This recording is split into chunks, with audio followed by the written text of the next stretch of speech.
जननी मैया, हे जग जननी मैया, जगमग करत अहाँ के दरबार, हे जग जननी मैया, जगमग करत अहाँ के दरबार, हे जग जननी मैया। नभ का लहठीला हम करब श्रृंगार, हे जग जननी मैया, नभ का लहठीला हम करब श्रृंगार, हे जग जननी मैया। कनी सब आदमी दोनों हाथ ऊपर करियो तब बाबा, सब आदमी कुर्सी पर बहुत आनंद लेते। कीर्तन के मतलब होता है कि थोपड़ी बजा के सब आदमी गावे। जगमग करत अहाँ के दरबार, हे जग जननी मैया, जगमग करत अहाँ के दरबार, हे जग जननी मैया।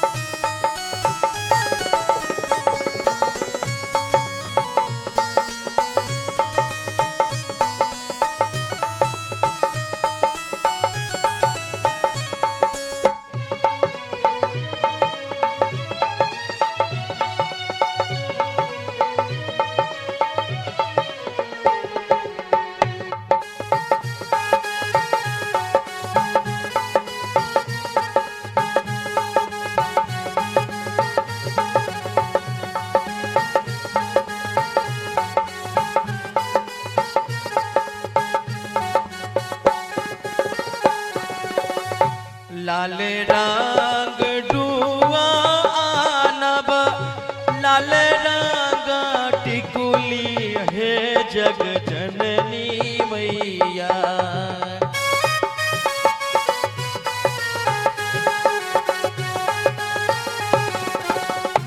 लाल रंग डुआ आनब, लाल रंग टिकुली, हे जग जननी मैया। अब माँ के कथी के हार शोभे छथि और हुलक ने लाले रंग अड़हुल के हार, हे जग जननी मैया, लाले रंग अड़हुल के हार, हे जग जननी मैया। नभ का लहठीला हम करब श्रृंगार, हे जग जननी मैया, नभ का लहठीला हम करब श्रृंगार, हे जग जननी मैया। जगमग करत अहाँ के दरबार, हे जग जननी मैया, जगमग करत अहाँ के दरबार, हे जग जननी मैया।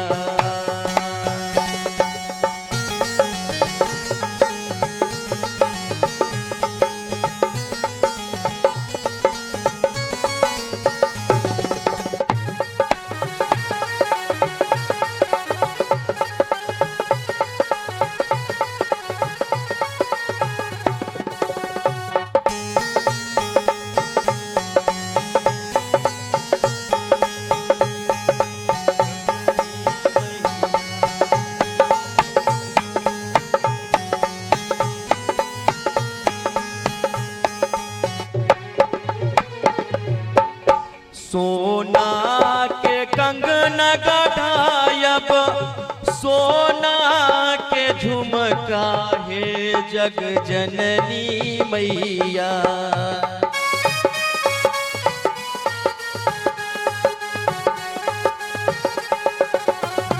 सोना के झुमका गढ़ायब, सोना के कंगना, हे जग जननी मैया तई पर सानूपुर के झनकार।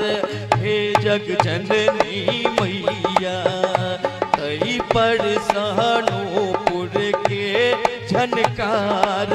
हे जग जननी मैया नवका लहठीला हम करब श्रृंगार। हे जग जननी मैया नवका लहठीला हम करब श्रृंगार। हे जग जननी मैया जगमग करैत अहाँ के दरबार। हे जग जननी मैया जगमग करैत अहाँ के दरबार। हे जग जननी मैया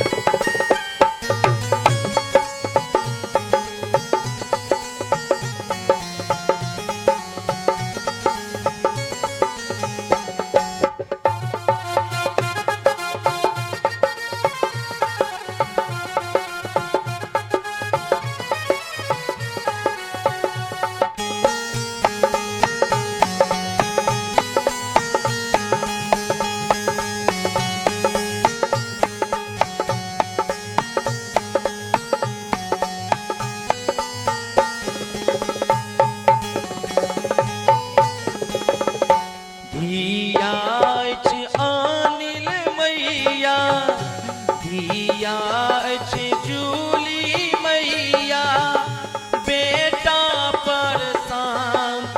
है जग जननी मैया